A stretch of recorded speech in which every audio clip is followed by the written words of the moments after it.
Au nord-est du lac Aloche, Antanandave est la porte d'entrée du parc national de Zámen. Sa biodiversité environnante exceptionnelle, classée au patrimoine mondial de l'UNESCO depuis 2007, est un vecteur touristique important. Depuis 2014, le village fait donc partie des sites pilotes développés par la coopération décentralisée d'Ille-et-Vilaine. Pour ce faire, nous avons voulu agir sur deux thématiques liées au tourisme, l'hébergement et l'accompagnement.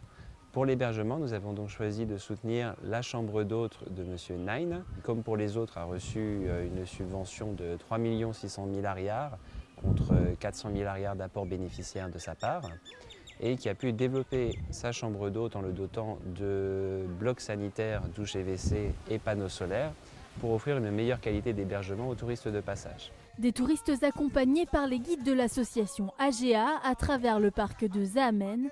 Ici, 9 personnes reçoivent des formations par le département d'Ille-et-Vilaine et l'ONG Planète Urgence.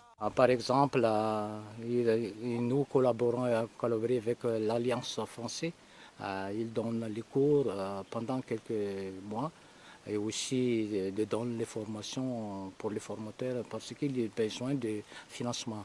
Mais l'Ille-et-Vilaine donne ça. Les guides de l'association ont déjà reçu 2 formations dispensées par les congés solidaires.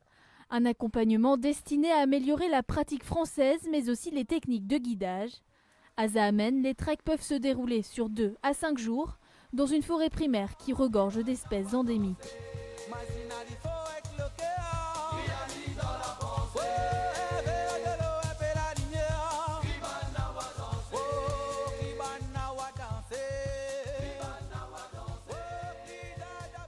Guidés par Yari, nous nous enfonçons dans la forêt primaire. Il faudra 6 heures de marche sur un terrain vallonné pour rejoindre le premier campement où nous passerons la nuit. En chemin, le guide présente les 13 espèces de lémuriens présents à Zámen, des animaux observés en toute liberté sur les 64 000 hectares du parc.